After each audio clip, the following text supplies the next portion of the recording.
Grabar. Hola Carlos Zamora, qué lindo estar contigo. Cuéntanos un poquito dónde estás y desde dónde nos hablas y cómo es el lugar donde estás. A ver, mira, yo estoy viviendo en la ciudad de York, en Inglaterra, la vieja York, la original York. Es una ciudad maravillosa, una ciudad La de los fundada en el año vikingos. de los vikingos, exactamente, una ciudad que se creó en el año 71 por los romanos y que tiene una historia, bueno, entre los romanos, los anglosajones, los vikingos, por supuesto, es una ciudad muy turística y una ciudad estudiantil. La universidad es como el centro hoy en día de la vida de la ciudad. Todo gira en torno como Concepción o Valdivia, que son centros similares en torno a la vida diaria. Esto está al norte de Inglaterra, es una zona preciosa, llena de granjas y bosques, y que se ve maravilloso, es muy bonito. ¿Puedes contarnos qué estás haciendo allá? Yo vine aquí el año 2015 a hacer un doctorado en composición en la Universidad de York. Ya estoy prácticamente terminando, me faltan unos pocos detalles y ya estaría, por fin, terminado ese proceso. Un doctorado en composición consiste básicamente en un portafolio, en un conjunto de obras que tengan un tema en común y donde el compositor tiene que hacer alguna investigación y eso plantearlo finalmente en una propuesta creativa, que en mi caso son 8 composiciones, 3 para orquesta y 4 para agrupación de cámara o instrumentos solos. Y todo alrededor de lo que es el tema que a mí me ha interesado siempre, que es el rescate de las culturas originarias de Latinoamérica, especialmente de lo que hoy día llamamos Chile. Eh, Sí. Básicamente lo que tiene que ver conmigo y con mis raíces ancestrales propias, en mi calidad de...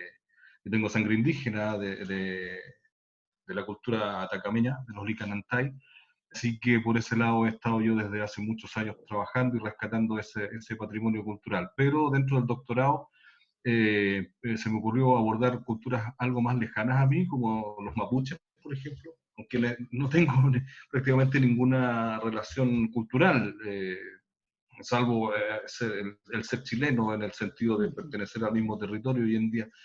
Y también explorar una cultura más lejana todavía, que son las culturas de la zona de la Patagonia, los yaganes, que son los selknam, los alacalufes. Así que he estado leyendo, investigando y aprendiendo de todo eso en términos musicales, por un lado, y por otro lado también en términos etnográficos de la vida cotidiana de las personas, que en el caso de los mapuches todavía existen, en el caso de los selknam están prácticamente extinguidos, pero hay alguna literatura que nos permite recrear o recordar, si tú quieres, la música de esos pueblos. Y de ahí Entonces, también he sacado algunas historias, anécdotas o historias algunas bien traumáticas, como los zoológicos humanos y los indígenas que fueron mostrados en París. Y todo eso yo lo he intentado poner en mi discurso musical. esto es como un poco como Borjak, lo que hacía Borjak, que él componía muchas cosas que tuvieran que ver con su cultura, ¿no?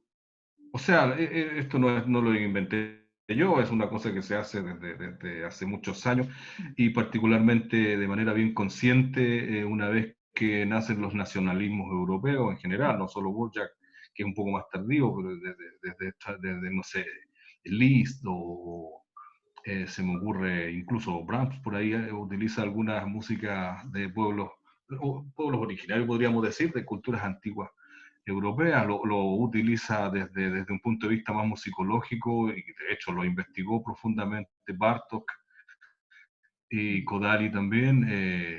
Y si uno escucha con atención obras más recientes, digamos, La consagración de la primavera, que ya tiene 100 años, más de 100 años, se da cuenta que es música basada en música folclórica. Y así que no es nuevo. Lo que pasa es que en Latinoamérica nos acostumbramos a importar en la moda europea, de manera que no fuimos nosotros conscientes de que el cambio a esos nacionalismos era una cuestión que respondía a una situación social europea, sino que la copiamos. Mm. Entonces nosotros en Chile no pasamos los nacionalismos latinoamericanos en general, especialmente en Chile, no hay un movimiento, hay algunos compositores por ahí, pero no hubo un movimiento, sino que nos dedicamos a una copia literal, de manera tal que nosotros tenemos mazurcas chilenas, polcas chilenas, de los compositores de la época.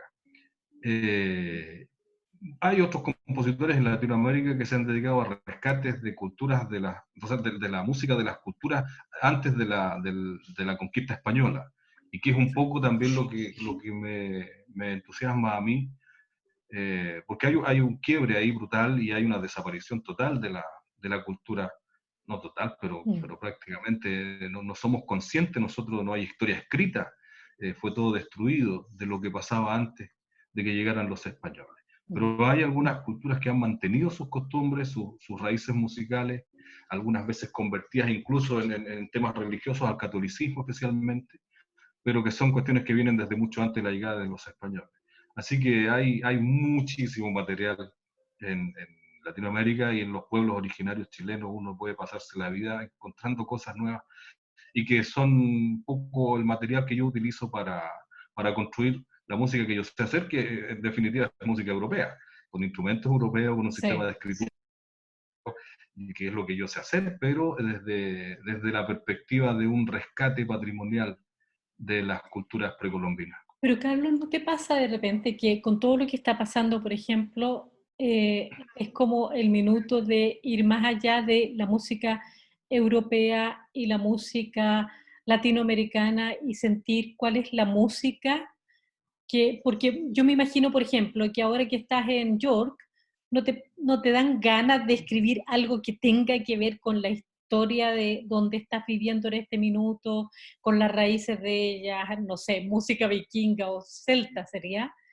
De alguna manera lo he hecho y lo he hecho antes en Chile, estando yo buscando mi nirvana. He compuesto obras que no tienen nada que ver con nada precolombino o americano en definitiva. Incluso acá el cuarteto de cuerdas número 3 que escribí yo es un cuarteto, se llama justamente El Inglés, porque de alguna manera yo rescato ciertos giros melódicos propios del folclore de esta zona, Mm. u otras obras que he compuesto justamente más vinculado a las vanguardias sonoras de finales del siglo XX especialmente. Eh, por cierto, la música es una sola en ese sentido, pero yo creo que tengo personalmente una responsabilidad de en hurgar en el patrimonio cultural de los pueblos originarios chilenos, en sus historias, en sus traumas, incluso en sus masacres, y mostrarlas en este arte que yo sé hacer, que es la música. Si fuera pintor, seguramente pintaría escenas; si fuera escritor, Es como seguramente un escribiría. llamado.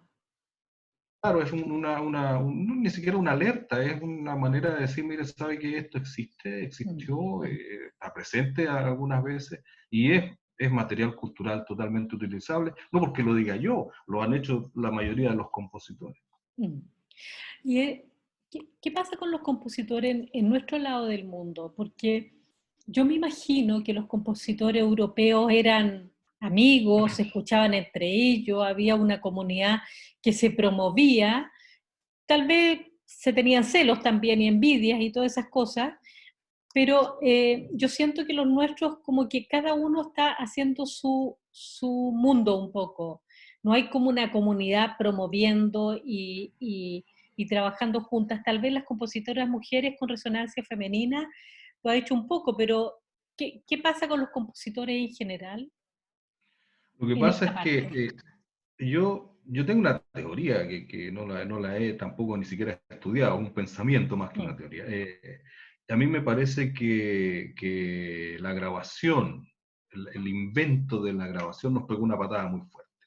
Mm. Sacó a las personas de las salas de concierto, de la práctica de la música, de las tertulias en casa, incluso nos llevó a abrir el mundo de la música a todo ámbito y sacar la música de sus propios lugares de origen, como son la música funcional, que ha sido la música folclórica y todo aquello que funcionaba en un lugar específico para una ocasión específica, hoy en día nosotros la tenemos disponible, más hoy día con la internet uno aprieta un botón y encuentra cualquier cosa de cualquier parte del mundo.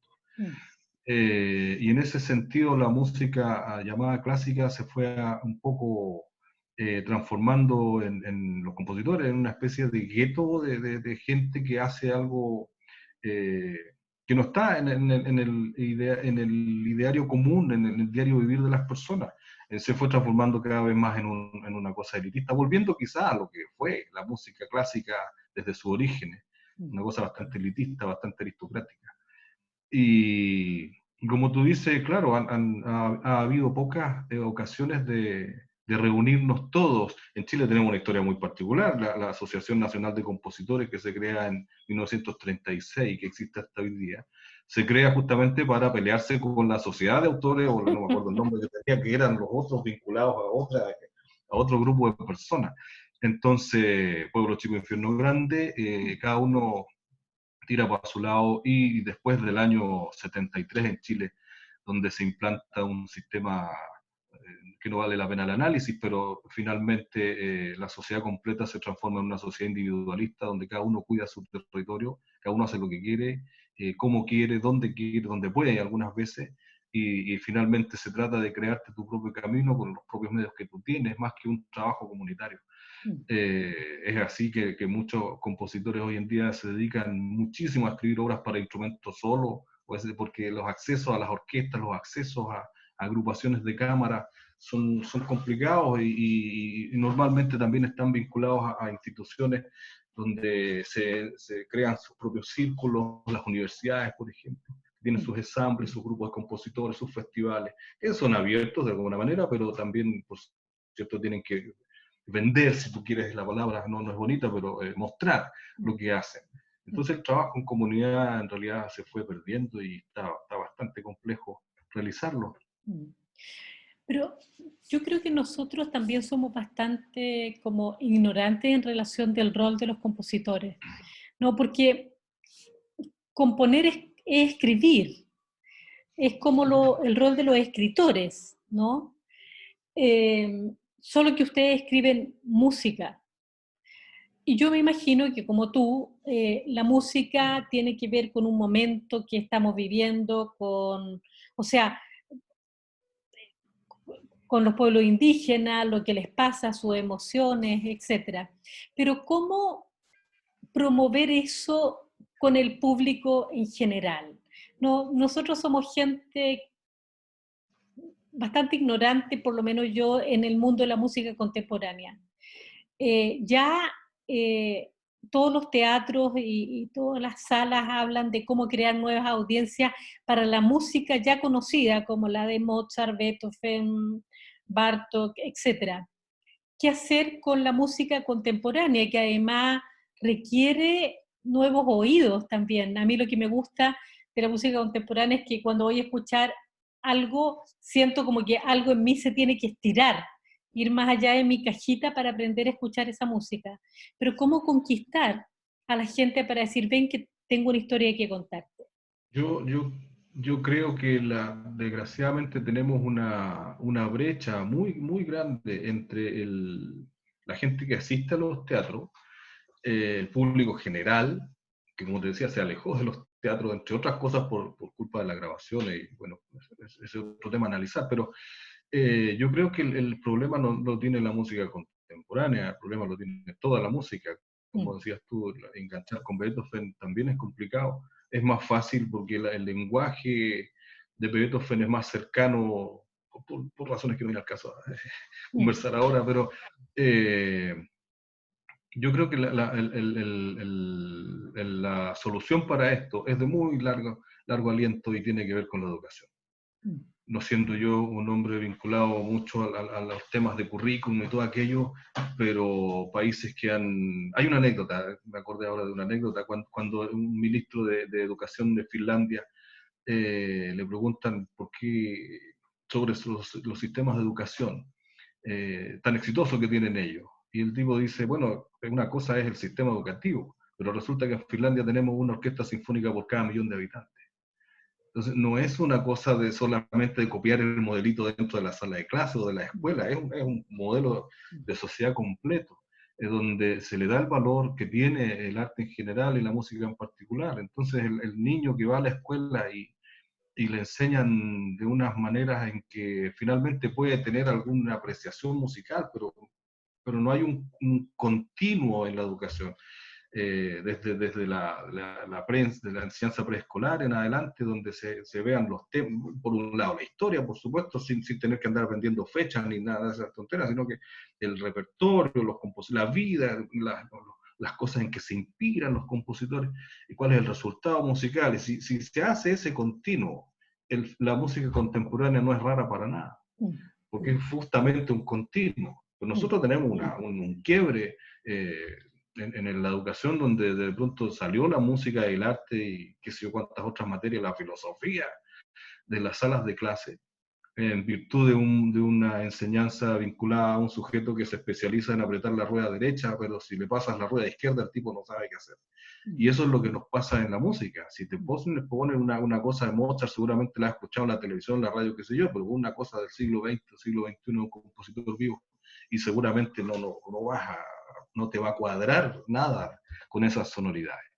Entonces yo creo que el problema es de largo aliento, pero por otro lado también nosotros podemos contribuir, las instituciones que tienen ensambles y que tienen orquestas. Yo no soy muy amigo de los festivales de música contemporánea, yo soy amigo de los festivales de música, donde vas a escuchar un cuarteto de cuerda de Haydn y el segundo cuarteto es de, no sé, mío, o de un compositor más vanguardista que yo, moderno, y el tercer cuarteto es de Mozart y el otro no sé qué. Entonces ahí la gente se da cuenta de que hay toda esta diversidad de sonoridades, algunas que le gustará y a los gustos y es otra cosa, pero el punto no es que te guste o no te guste, el punto es que le tengas respeto o no le tengas respeto. Yo creo que por ahí va la cosa. Si a mí hay mucha música que no me gusta de Mozart o de Beethoven y no por eso no respeto lo que hacen. Y la gente de la calle, yo creo que el problema que tiene es ese, que simplemente no lo valora porque no se le ha enseñado a valorarlo y por eso queman los edificios históricos y por eso no tienen ningún respeto por nada, porque no lo conocen. ¿Y tú, para componer, requieres de alguna emoción en particular? Porque yo ayer estaba leyendo algunas historias de los compositores y tenían vidas tragiquísimas, muchos de ellos. Eh, Tal vez eran vidas bastante comunes y que después cuando cuentan la historia le ponen un poquito más de color, no sabemos, eran otros tiempos.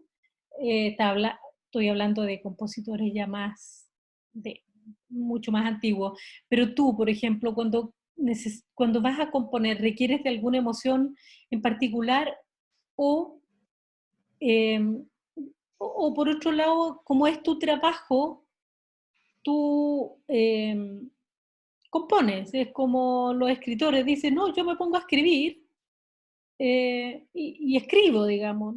Y hay días probablemente que uno escribe, uno dice, esto quedó más bonito, esto quedó no tan bonito. ¿Qué te pasa a ti?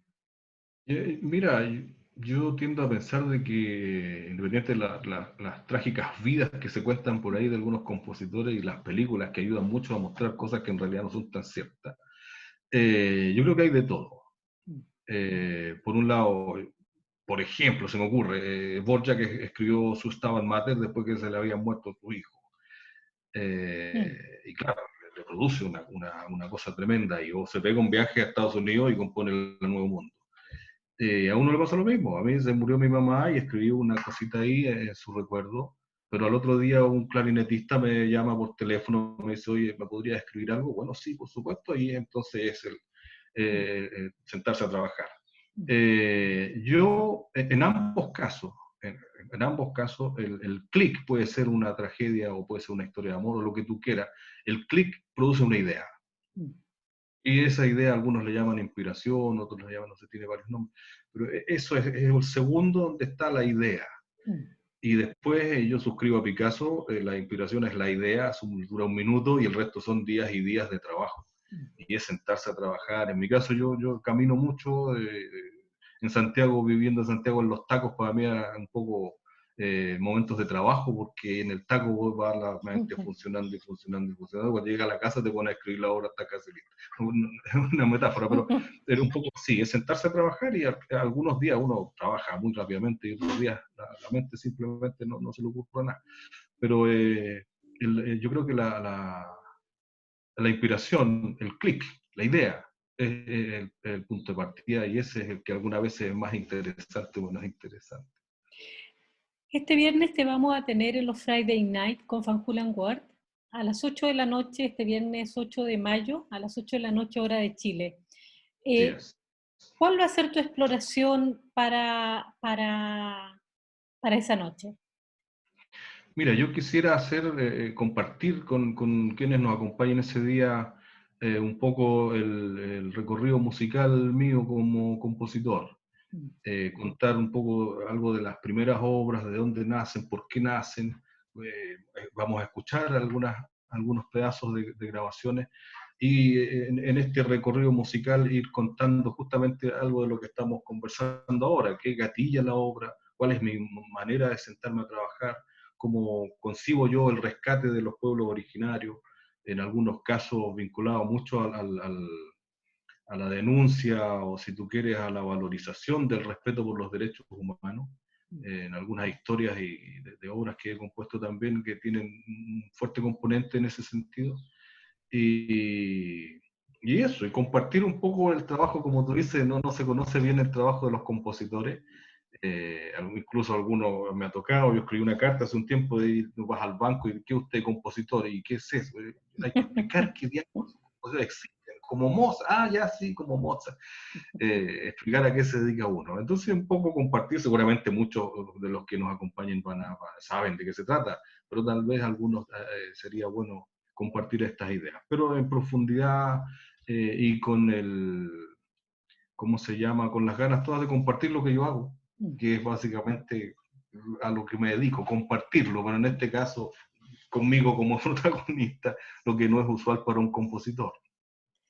Gracias, Carlos. Y decirle a todos que tú eres probablemente el compositor más escuchado y que las orquestas más tocan en Chile, y esperamos que eso también sea, Carlos se vuelva el embajador de Chile. Yo siento que de alguna manera eres en el mundo de la composición, pero eso se puede fortalecer mucho más, el embajador de Chile también en otros lugares del mundo, porque yo siento que cuando uno o dos lo logran, ya es como que abren la puerta para toda nuestra comunidad, ¿no? Artística, musical.